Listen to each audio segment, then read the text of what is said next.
Keep up with Gwen and Chris weekdays from 2 to 6 p.m. on 97.3 The Fan. An Odyssey Sports Station. Listen up, Friar Faithful. 97.3 The Fan's Padres Roundtable is on the air. Unbelievable! It's time to discuss everything going on with the Padres. The 97.3 The Fan crew is here for the most in-depth discussion on the Friars in our weekly Padres Roundtable, delivered by San Diego Roundtable Pizza. And now, here's your host, Ben Higgins.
Wow, they just went 7-0. I mean, but I just think the way that they're playing and the style of play, and you get to actually see them, with the aggressive base running and with a lot of the older players or veteran players, they're not even that old, being healthy and seeing that productivity mixed with the young guys like Jackson Merrill, and then the pickups like Gavin Sheets. You're asking a lot to try to have them keep up pace after 7 games, but they look like they're a pretty tight-knit group. So I'm curious to see how they play against the Cubs, but I'm gonna bump the win total up a little bit. It sounds kind of crazy because it's just 1 week, but I mean, if you went 4-3 or 4-2 every week, you'd have a really good season in Major League Baseball. It certainly does look like a team that can put something like that together. They're not going to go 7-0 every week, Paulie, but how much more optimistic are you after this first week? I mean, they could go 7-0 every week. Yeah. They haven't lost some yet. sort of record, I think. 162-0 is still in play, guys. Yeah, I think I had them at like 87 wins. So, of course, I'm going to definitely bump that up. I think you'd be foolish after this start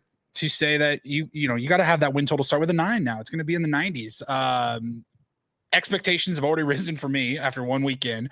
I think you had a lot of questions that, look, it's only been 1 week, so you can't say they've been fully answered, but you didn't know what you were going to get out of Randy Vasquez.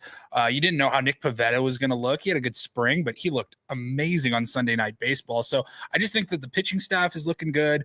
I would definitely keep them probably like the 91, 92 win range right about now. Woodsy, I thought your prediction was a bit on the low side for the talent of this team. Yeah, I did it on purpose, as I you know. I know how you work. Yeah. I understand. It's by design. Are you going to stick with it just to keep motivating them? Keep or the heat on. Keep the heat on, or do you feel like, okay, 84 was a little low? I'm actually going down. I'm going to go down to 77 wins. 77 wins for the San Diego Padres in 2025. Okay. Only 70 more to go now. That's right. They're almost there. That's right. Scravy, what about you? Well, I was overly optimistic coming in, and I remember at the dog park I was called crazy because I said they're going to have 92, 93 wins this year. So now I got to go at least 110. That's where we're going. Wow. I'm going the complete opposite of Woodsy. I'll take it. First place in the NL West. Will that First be place enough in to the win the NL division? West. I don't know that 110 will be Still enough. missed by I don't 3 know. games. Be 3 games short. No, but really, I think that they're around the 90. They're going to stick with where I was at, like 92, 93, 94. Well, I don't want to be the voice of sobriety here, but I picked 90, and which was, I think, optimistic at the start. I think 90 is still a good place to land. There will be things that happen over the course of this season. The baseball season fundamentally is long, and what happens now is different. What happens in June and August and September, there's waves, and you ride up and down. Padres are starting the season on an up wave. It's going to help them for sure, but I think these are the kind of waves you need to get to 90 wins, which is a really good season. So I'm happy just sticking with where I am and feeling like I've got a little bit of a cushion to ride out the tough week or two that is inevitably going to come, for every team at some point in the year. But hey, let's enjoy this at least while it lasts, as the Padres are 7-0. Well, they don't play the Rockies for another 6 games, so they should be safe. Fair Watch out for the enough. Angels, too. Next homestand, the Rockies That's come the to big town concern. Yes. to sober us all up very quickly. All right. That's right. Yesterday, of course, the big news, Jackson Merrill with the 9-year contract extension. I think everyone agrees. Great move by the Padres around baseball, team-friendly deal. So I won't go there, but now the Padres have 3 core players locked up. You've got Manny Machado, well into his career, now into his 30s. You've got 26-year-old Fernando Tatis Jr., and you have Jackson Merrill. Manny's done it for a few years. You have Xander Bogaerts as you well. got to put You do. Bogaerts I'm not in there. Darvish, I'm not putting him in this question, though, because of the question, and let's start with, on the other end with Matt Scravy here, is of those 3 that I mentioned, Manny, Tatis, or Merrill, who will finish with the best Padres career when all is said and done? Oh, my goodness. That is It's loaded diabolical, question. isn't it? That is Isn't a that a tough loaded one? question because immediately I want to say Jackson Merrill because I love the guy so much. But I got to think that Fernando, Okay. if he plays like this, he's the guy who has the extreme talent out of the 3 of them. They're all very talented, but Fernando's the guy who has the extra gear. So I would say that he ends up as a better Padre, but Manny's doing some great things as a Padre as well. But I'm going to go with Fernando. Woodsy, you've always been such a Manny guy, and he's done it. He's so consistent. The hardest thing about a career is consistency, and Manny's the only one who's really shown that. Fernando has, had his injuries that he's played through, suspension. Jackson's been great from day one, but he's only 1 year into what is an unpredictable sport and unpredictable career. I think there is an argument for Manny Machado. What do you think? I think there is too. I mean, he's probably my pick right now today. Probably the safest pick of the 3. But when you look at ceiling, I think Scraby hit it on the head. Fernando Tatis Jr. has the ceiling that is potentially like 50-50 guy, 40-40, like at a minimum, right? He's got that every year. But Jackson Merrill nipping at his heels. I mean, Jackson continues to impress every single time he gets on the field, and again, he said it. I haven't gotten my big boy strength yet. That guy's just going to get better and better if he stays healthy. Sky's the limit for him. But Manny's a really safe pick for me. I think so too. Paulie, do you have a lean on any of these 3? Well, I think it honestly should be more the 2, Jackson Merrill versus Fernando Tatis Jr., because if you're going to say their time with the Padres, like Manny had almost 10 years before he got to the Padres. So if you're going to look at their career as a whole when it's all said and done, now Manny Machado retires today, he's going into the Hall of Fame, I think. Like he's a Hall of Famer. He's right there. He will be a Hall of Famer in my opinion when it's all said and done. So, but for the best Padres career, I do think like Fernando can catch Manny Machado's Padres home run record of 170, wherever he's at now, but it was 171, I think. I do think that Fernando can catch that. I'll go with Fernando as well by a slim margin. I think Fernando's more likely to win maybe some MVP awards than Jackson Merrill, and I think certainly than Manny Machado as well.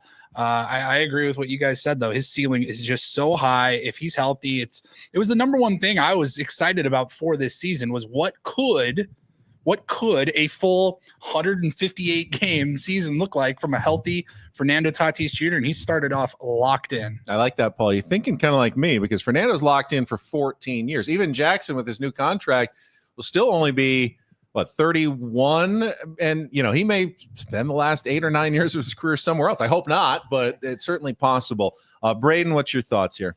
Well, I agree with all these guys when it comes to Fernando for sure. I think Fernando is arguably the best player on the team. And I thought you saw that on opening day. He was the best player on the field.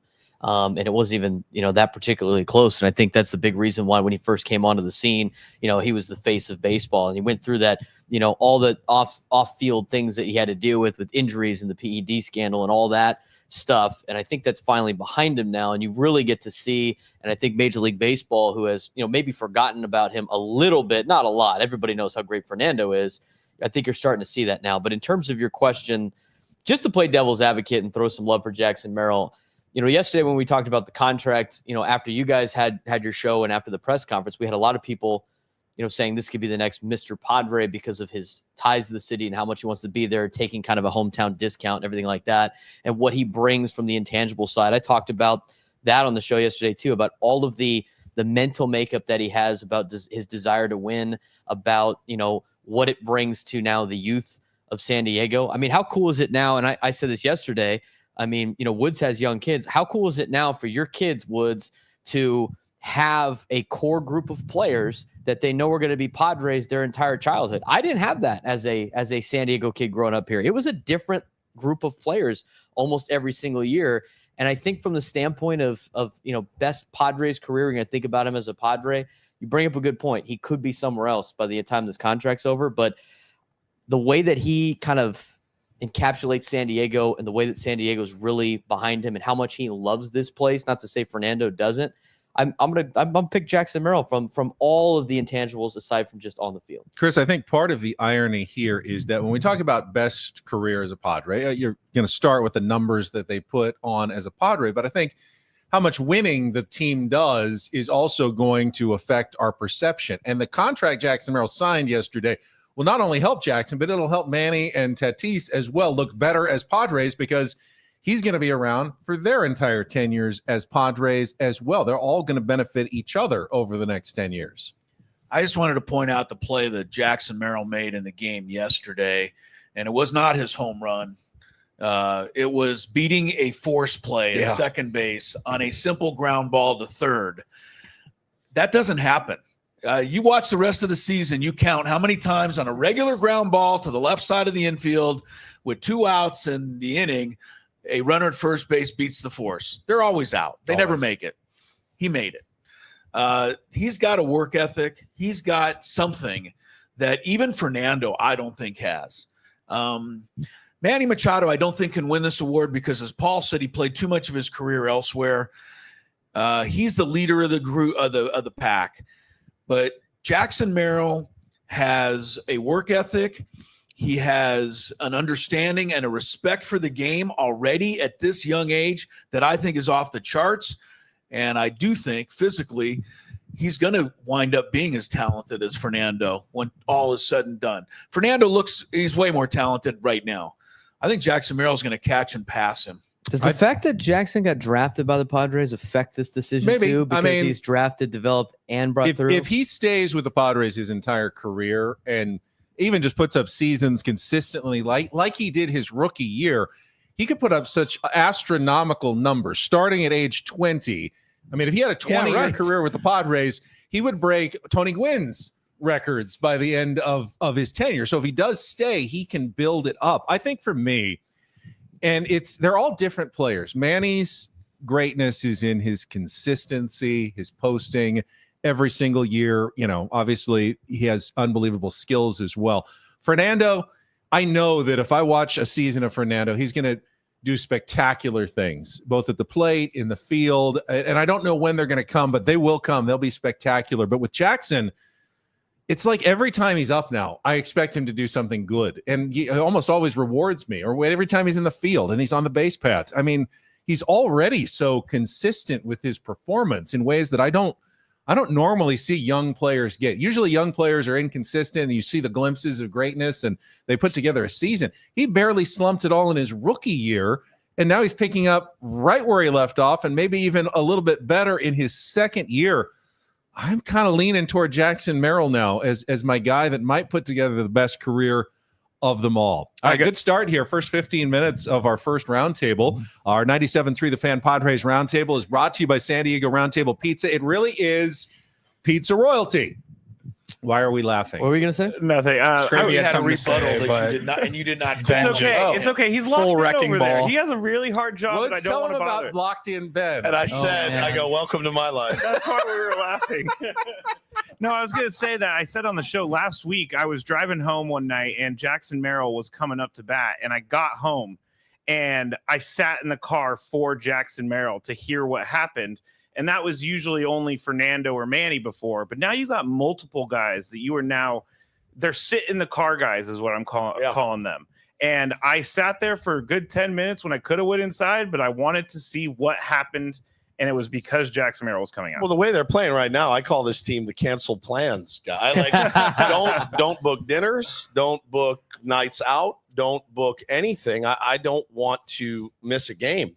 You saying Thursday is going to be a popular night out for people in San Diego? Yeah, 100%. I mean, if you want to do a date night, tonight's the night, because I want to watch the Padres, and I've always wanted that in baseball. But this team in particular, especially after this first week, it's appointment viewing. How are they going to win tonight? Are they going to steal home? Are they going to have some weird double play that they turn? And it's just incredible.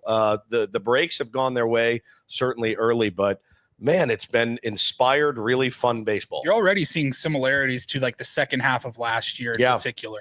The craziest sequence of events would happen, like the triple play to clinch the playoff berth or whatever. All the walk-offs, like things that did not happen the year before, started happening really in the second half of last year, and you're already feels like you're getting a glimpse of that early in the 2025 season. All right, so we agree. There's really no bad problems right now. So let's talk about the good problems that Mike Shildt is facing. And I think one of the good problems he has is how much is the right amount to be playing Gavin Sheets. As hot as he is, at the moment, he seems to be on the platoon side against righties. But with how he's been hitting, Braden, do you want to see Gavin Sheets in the lineup every single day going forward? Did you like the way Mike Shildt is handling it and getting Yuli Gurriel and now getting Jose Iglesias some playing time as well, even if it comes at the expense once or twice a week of Gavin Sheets? I'm all about playing the hot hand. I think if you get to a certain point where he continues to rake, I think you got to leave him in the lineup because it's hard to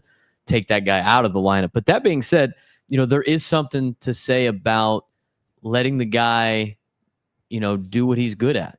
And, a saying that Tony Gwynn used to have that I know USD Baseball uses is know who you is. And that's something that, I think with Merrill last year in particular, he was a guy that you want to a little bit protect being a rookie and have him near the bottom of the lineup, even though he was hitting really well and people wanted to see him go up, up, up. It's like, hey, just let him do his thing. I think you can make the same argument with Gavin Sheets. It's like, look, he's doing really good against right-handers. We don't necessarily know what he's going to do against left-handers. I wouldn't mind giving him an opportunity and see where it goes. But, sometimes you got to know what your role is on the team. And sometimes maybe that's the reason why he is having so much success is because he is in the role that he is. He knows who he is. Yeah. Scraby, your thoughts on Gavin Sheets? Is this what we're seeing real? And does he deserve to be an everyday lineup institution right now? I would say not every day just yet, but I would say that they found their DH, their main DH, and coming into the year, no one really knew who the DH was going to be.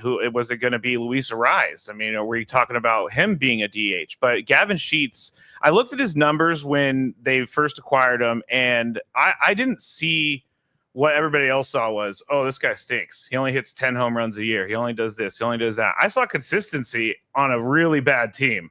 And so I looked at his numbers as he could probably be better. And then we met him at spring training, and you get that feeling of this dude really cares. He really works hard, and he wants to be great. And so I would say if he keeps going like this for a few more weeks, they got to do it, because I'm not too excited about Yuli Gurriel. I know he had that hit on Saturday night. Jose Iglesias, I'm a little bit more excited about because I've seen a little bit more from him, but it's either Gavin Sheets or Jose Iglesias for me. Well, you're kind of nodding there, Jose Iglesias. You might want a little more opportunities for those guys as well. Yeah, that guy's a really good hitter, and love the interview Sammy did with him. It was really well done. Good. Yeah. Also good with the glove too. Yeah, good with the glove. Great play yesterday. Look, you got to get these guys work. Everyone at the beginning of the season, you got to figure out what you have. And so I have no problem with our 7-0 baseball team, how they've deployed Gavin Sheets yet at all. None. And will that change? Look, Schilte's already done a couple of things this year that I went, hell yeah, that's trusting Jake Cronenworth to stay in against that lefty and already equal his home run total from last year off a lefty. That's purely a manager's probably gut feeling of like, no, I'm going to give Croney a look here, instead of just immediately pulling the cord, going to Iglesias there. But you do have to get Gurriel ABs. You do have to get Iglesias work. Lockridge is going to need ABs. Everyone needs ABs. There's only so many to go around. Right now, it ain't broke. No need to fix anything. And Chris, ultimately, this problem kind of solves itself in that you usually face right-handed starters. So Gavin Sheets is probably going to get the bulk of the playing time as a DH right now. Yeah, and I have to jump in just for a quick second here. Gavin Sheets has done it for a week. And really, other than that, we have a 240 career hitter. So I'm not ready to, vault him to the status of a Yordan Alvarez with the Astros. Full-time DH. It's a little early. Yeah, it's a tad Thanks, early. Voice of reason. I also know that most people don't think Yuli Gurriel's ever going to get a hit because he's been rolling over and popping up his first 12 at-bats. And he's 41. 12 at-bats is absurd to make a decision on anything. So I think Mike Schilt has to, at least for the foreseeable future, continue platooning, getting guys opportunities. We get to the end of April, into May, then we can start deciding. All right, let's talk about the good problems on the pitching staff. The pitching's been amazing. 4 runs allowed in the last 49 innings by the Padres. Bullpen finally did give up 1 run. That's not a problem, though. And the 4th and 5th starters, who were probably the biggest concern coming out of spring training, both looked really good the first time through the rotation in Randy Vasquez and Kyle Hart. So when Mike Schilt does face that question of Yu Darvish returning, who so far, and again, this is early, Paulie, who do you want to see stay in that rotation right now based on what you've seen so far? For right now, I would have to go with Randy Vasquez. I'm very excited to see how he pitches tomorrow against the Cubs. Follow up that first start was fantastic. You couldn't have asked for a whole lot more out of a Randy Vasquez. And, I guess in my head, I kind of wrote him off a little bit heading into this season with the Yu Darvish, the slow start to expect from Yu Darvish. And I go, God, we're going to go with Vasquez again. I don't know, man. And then you start looking back he really did provide quite a bit last season. Schilt blew our minds at at FanFest when he talked about how good Randy Vasquez was for that pitching staff last year. So I guess between him and Kyle Hart, I'd say I'd lean towards Vasquez, but I'm excied with what Kyle Hart provides. I'm overthinking it, but I feel like every pitching staff needs a change of pace guy, a slow throwing left-hander who can. I still have a little eligibility left. Who can get out of third base. Give teams a different look in a 3 or 4 game series. And Kyle Hart is the one guy who can do that, Chris, for the Padres, as opposed to kind of these power-armed right-handers that otherwise you'd be seeing constantly every single day. And they're really good pitchers. I'm not having a problem with any of them pitching, but it's good to have a Kyle Hart sometimes in your rotation. Well, he's a great story too. I mean, 19th round draft choice and 9 years in the minor leagues, 10 years Korea. The only time he pitched in the major leagues, there was no fans in the stands. Yeah. And then he goes out and wins his first ball game. So that was great. And you really got to root for a guy like that. To me, when Darvish comes back, by the time Darvish comes back, I still think they're going to use Darvish carefully this year. I'm thinking 15, 20 starts for him would be about right. So in the meantime, Vasquez is going to keep getting starts. Hart is as well. But don't forget about Matt Waldron, who's another perfect change of pace guy who, in my mind, has accomplished more than the other two at the big league level, despite his slump at the end of last season. Still dealing with the oblique, but reports are that, should be throwing again soon. And you're right. Matt Waldron was the savior of the team during the summer last year when they needed pitching. Woods, and they've got Stephen Kolek, who had a good first start in the minors as well as a possible starter. Again, good problems right now for Mike Schill. Yeah, good problems. And I'm kind of with Paulie in that, I would love to.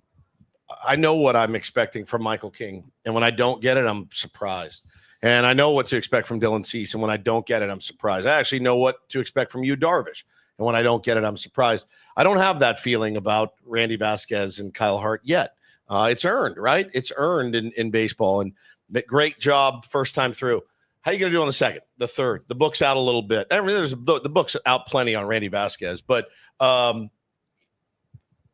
when Darvish comes back, one of those guys is going to go. So whoever they decide, my guess would probably be Kyle Hart just because he's the fifth guy in the rotation. But I love the change of pace lefty too.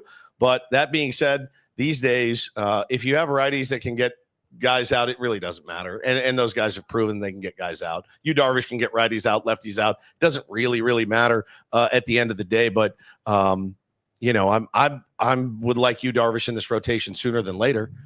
I did like Chris's point though about maybe 15 to 20 starts depending on when he's ready, because think of how important getting off to a good first 60 games could be for the Padres, where you don't maybe feel an urgency to rush him back and need 6 or 7 strong innings every single time out. It's almost like, look, nothing's guaranteed. You can't plan for the playoffs, but you want to have him as ready to go as possible by the time you get to those late August, early September games. And Darvish obviously only made a limited starts last year and was fantastic in the playoffs because, partly because he was fresh.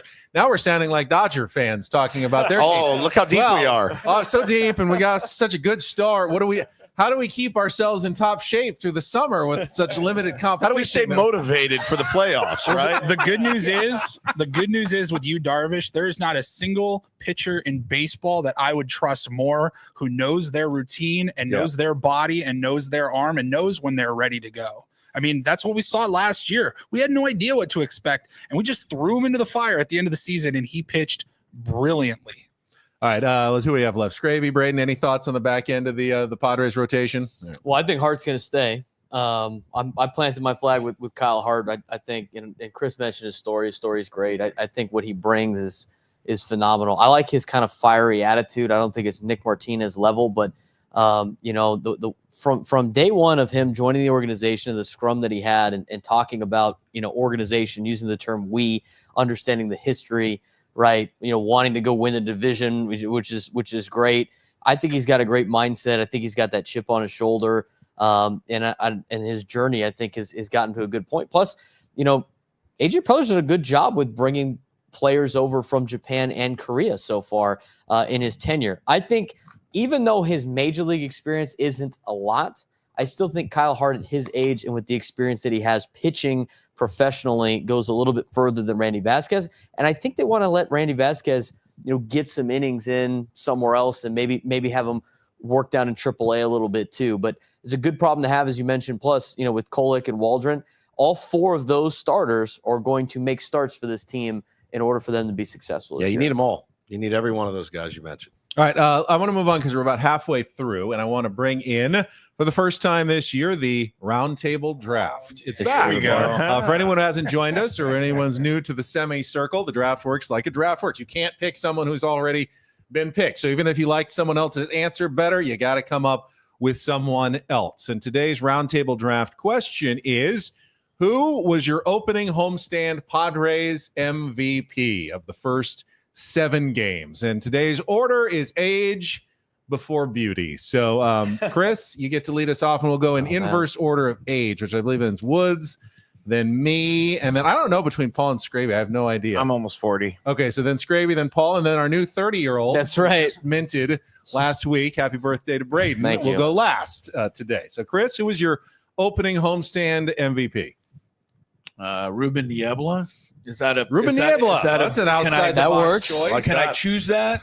Thank you for not taking a good choice. I think you Well, can. Yes. First of all, there's so many players I couldn't separate. Everybody had a great homestand, but I'll go with Ruben. I think he was the biggest signing of the offseason, frankly. Bringing him back, I think just set this team up for success. And his pitchers have come out. You mentioned some of the stats, but teams are hitting 166 against the Padres pitching staff through the first homestand. In 63 innings, they allowed 36 hits. That's insane. And, the whip is 0.90.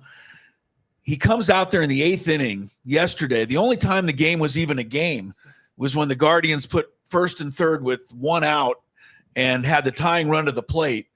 And here came old Ruben trudging out to talk to Adrian Morejon. He went back in the dugout, and the inning was over 1 pitch later. I don't know. This guy's got a magical touch, whatever it is, the whisper, whatever. So I'll go with him.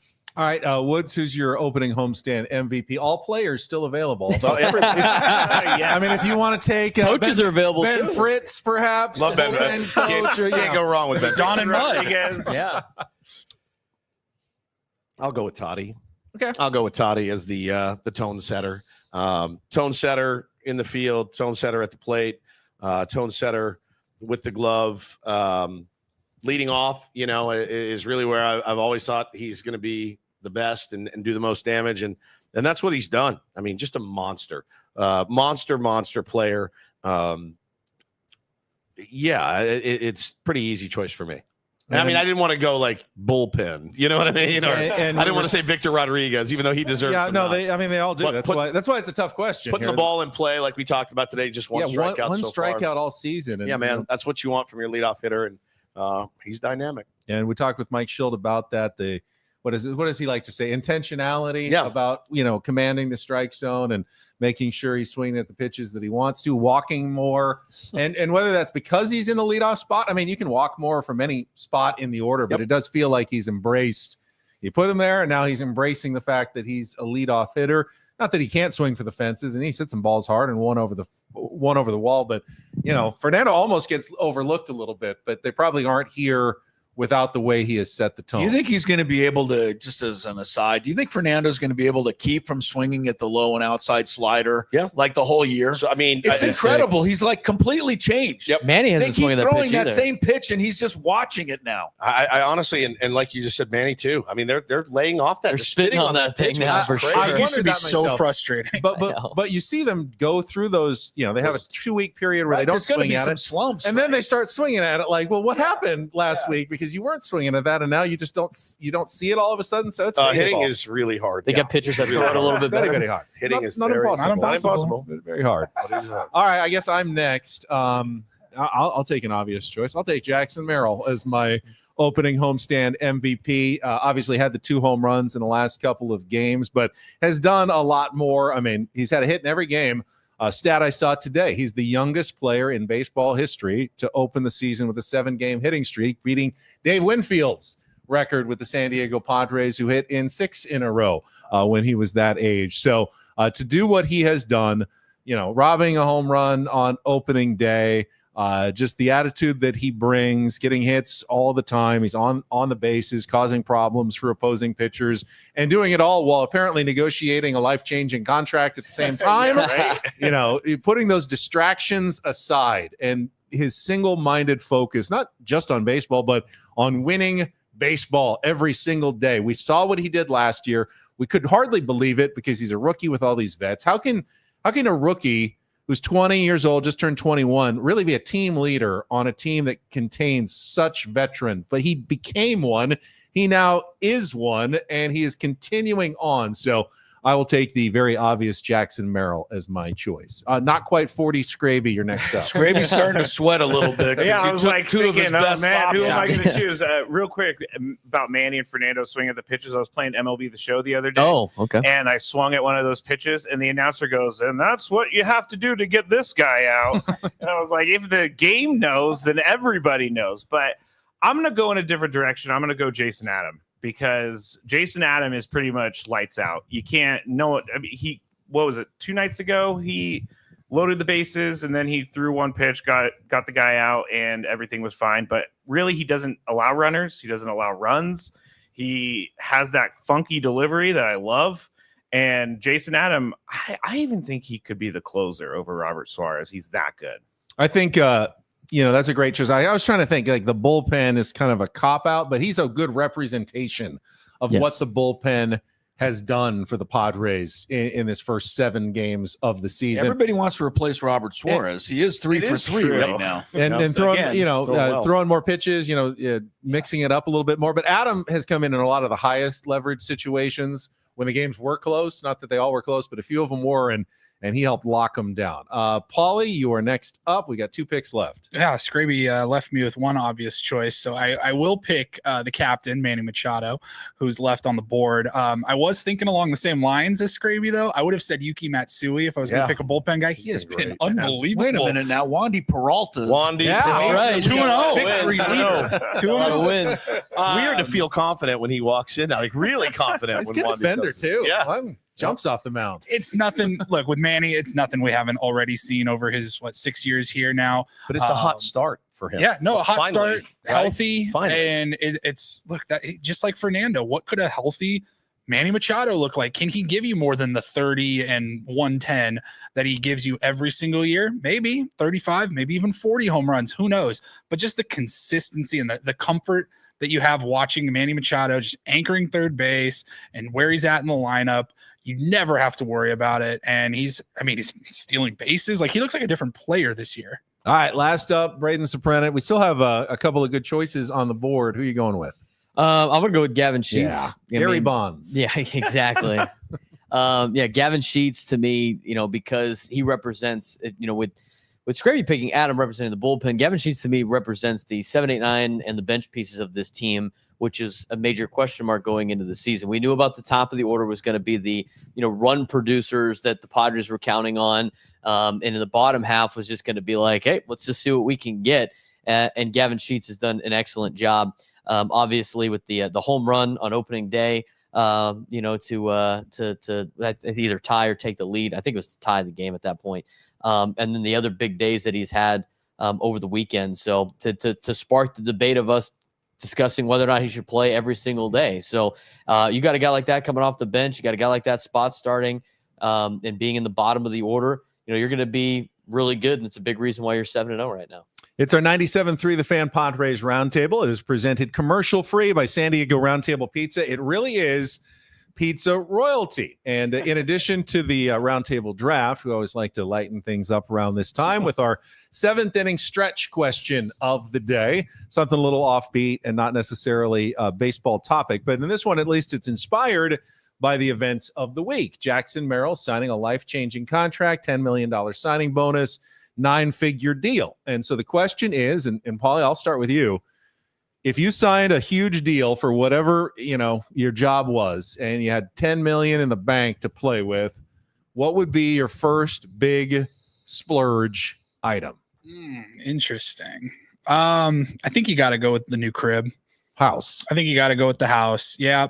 Get your dream home, get your dream neighborhood. I don't know if he's going to move over to Coronado with Manny and a lot of other players like to live over there.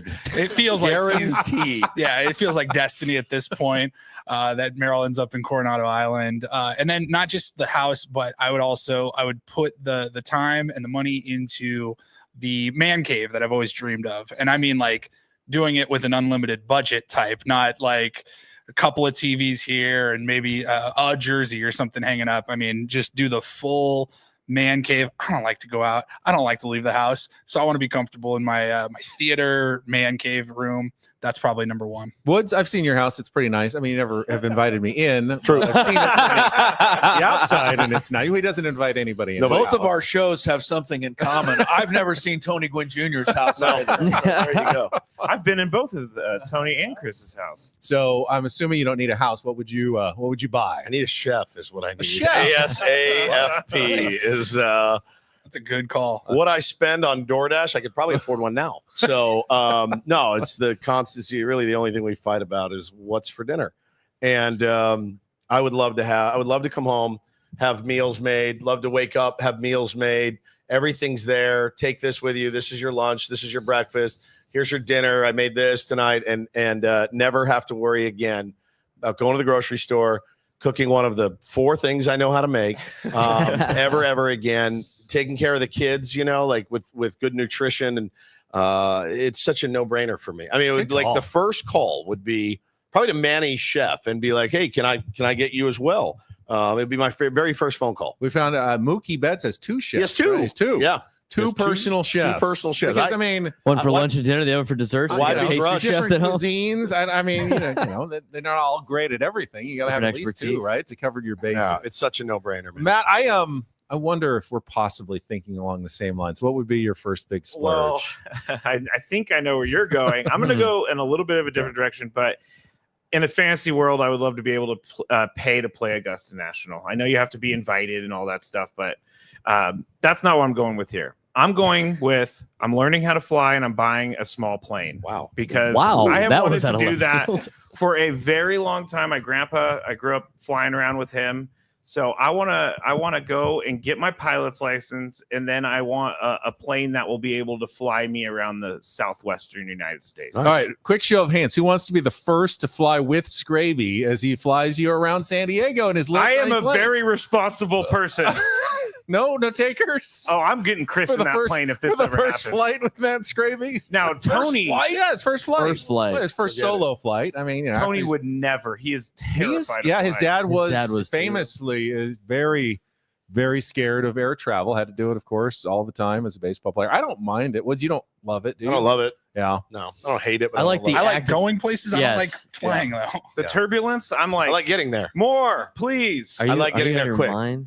Yeah, I'm not gonna dissuade anybody of what they already think about me, but I would join a really nice country Swanky. club, Of with course. really great golf course. You know, Which like one one? of those Where are we ones going? where Yeah, which one? the initiation no- fee is the like the gambling- bridges or something like There's no $250,000 gambling at Bushwood, sir. $250,000 initiation type Oh, fee. my goodness. Wow. Where there's The upper crust. like there's and the course is usually empty because there's not that many members. So you can get out and play whenever you want. You don't have to wait for a tee time Not or getting- anything. it's kind of a waste, though, if you're a professional baseball player in your 20s. I'm not. I'm just signing my own deal. and I Oh, get to- at you don't have to be a 49 baseball years player. old. Yeah, you're not a baseball player. I'm saying you just get a windfall somehow in your account. Yeah. and what would Fair. be your first big splurge item? That would Yeah. probably be I guess that changes Mine. it a little bit. Braden, I was what's your- definitely thinking like 21-year-old superstar just signed $130 million. Ugh.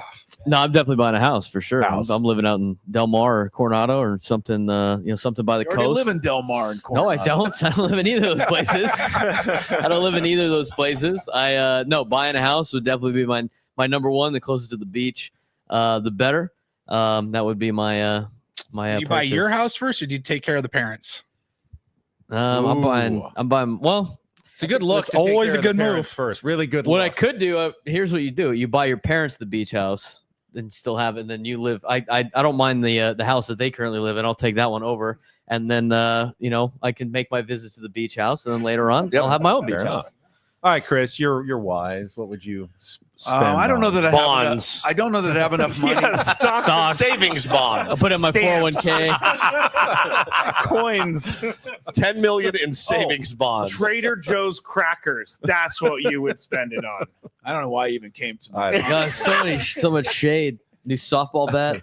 I can't afford I would love to own a team somewhere, but I guess I don't That's a own. 10 I ain't don't getting think it, that's though. quite enough money yet. 10's So not Maybe getting the it. storm. I think the freedom of having my private jet to go wherever I want to go I think that is where I would go at this point. We got a pilot I'm your for pilot. you. I'm right We got a here. pilot for you. I'm right here. I got 135 million. I can hire an Oh, you have actual 10 million. pilot. You have 10 Well, million. you can have it eventually, though. Yeah. So it's I- I'm sure it comes at a discounted rate. You imagine you show up to the hangar for that first flight. It's and- Scraby. Air scrape. Here's your guy. Just hit my hat. Here's your guy.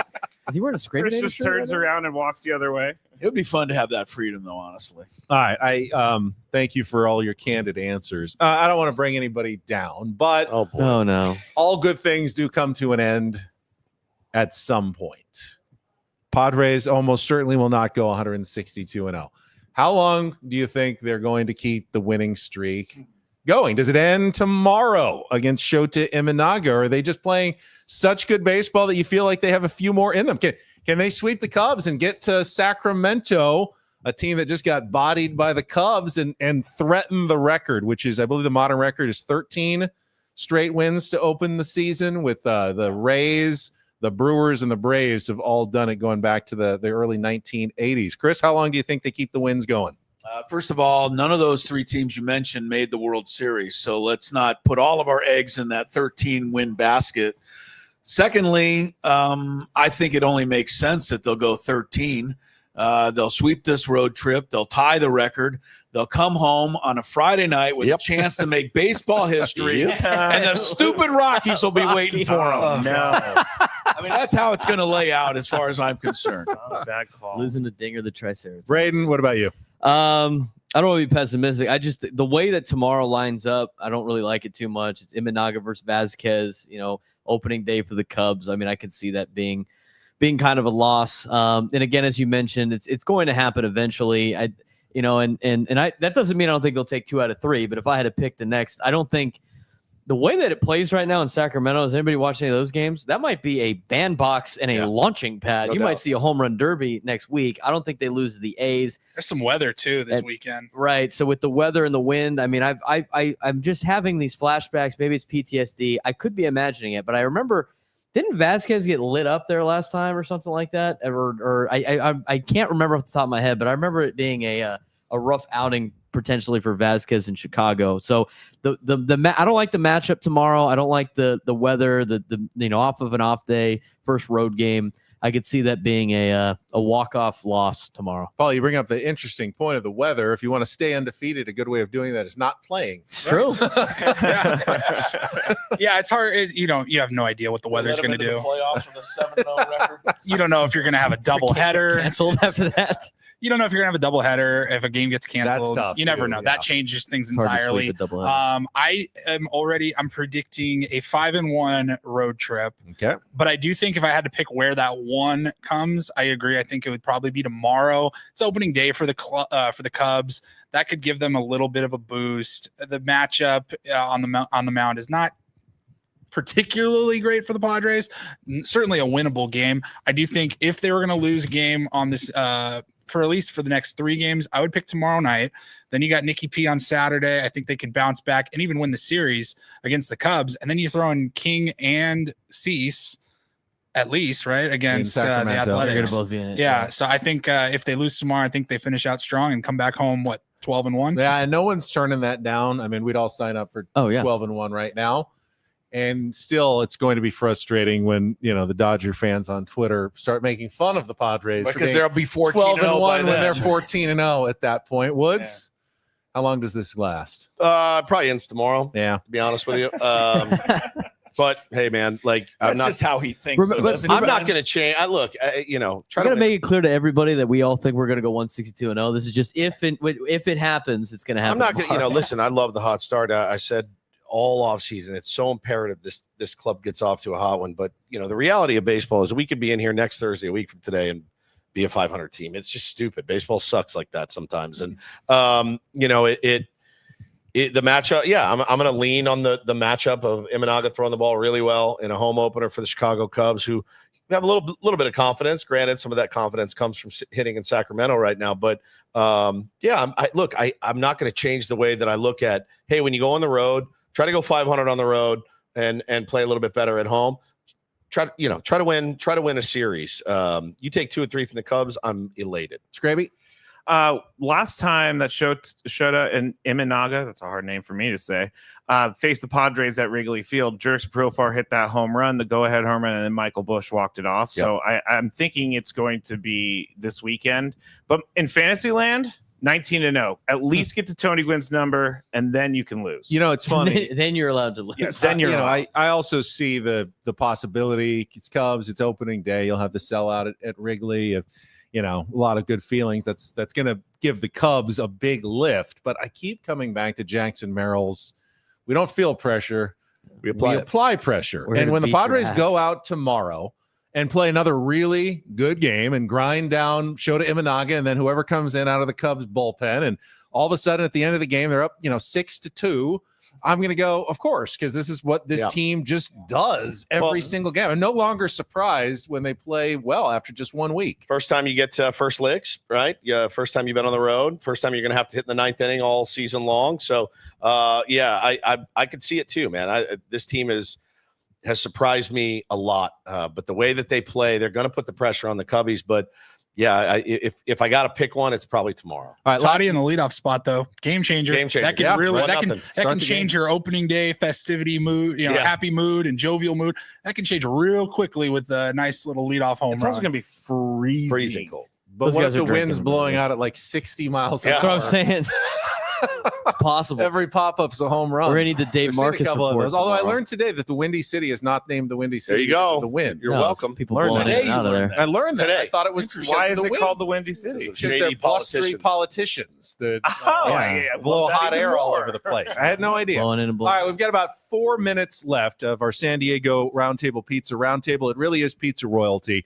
Will take a long term. What is AJ Preller now his focus? He's got Jackson Merrill locked in. There's no real great candidates for at least young guys for long-term extensions, but there's Dylan Cease, there's Michael King. Is there any trade possibilities he's working on? Woodsy, what do you think? What do you think's on AJ's mind right now? I think pitching always on his mind, and I think you look at the first week and you go, oh man, we're set. We don't need anything. We just talked about some of the depth, but he's always going to be in the mix for a frontline starter. You can't ever have too much, as we know. Even though you can win a World Series with like 2 starting pitchers and a really good bullpen, which we saw happen last year. I think his focus is going to be on pitching and again, still maybe a catcher. Chris, what's on AJ Preller's next order of business? I think just depth. Continue fortifying the roster. I'm still a question mark, as I said right at the beginning, is the bench as a whole. I'm not sold on Hayward. I'm not sold on Gurriel yet. I'm not even Iglesias. I mean, I like, the spark he brings. The catching situation, I think, still needs a little attention. Maldonado is kind of an automatic out, which is what we knew. So I think, you can do a little better, there's going to be times where the bench is going to have to be there because these Manny and Fernando are not playing 162 games. We know that. Braden, what's next up for AJ? In terms of like a contract extension, I'm going to have to go with Michael King out of the group. But in terms of just overall what he's going to do next, it's as these two guys said, it's definitely depth. I think it's starting pitching, and I think the problem with the catching situation. There's not a lot of options. Nobody out there because right. What you need as a catcher of a guy that can be a good defensive catcher and swing, they're unicorns. There's only a handful of them, and the one that you think you have is down in the minors right now. Yep. So I don't think that catching position is going to get addressed. So I would go with trying to find a way to strengthen the pitching staff. Scraby. All of those are great choices. I think, like, Brain just actually stole my thunder with the catcher point. That was a really good point because they are unicorns. I'm going to go with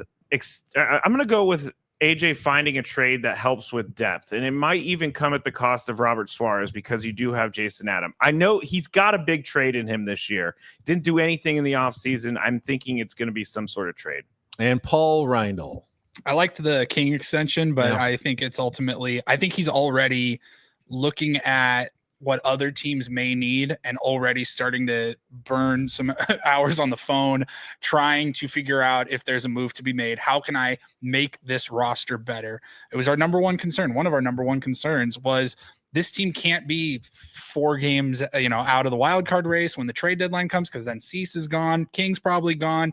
All of a sudden, you get off to a hot start, and the mentality starts to change. Be like, okay, we're not going to be sellers, we're going to be buyers, and it doesn't have to be mid to late July either, as AJ has shown us time and time again, especially last year, getting Luis Ariz, first week of May, I think they made that trade. That never happens, but it does. AJ Preller will make the impossible happen.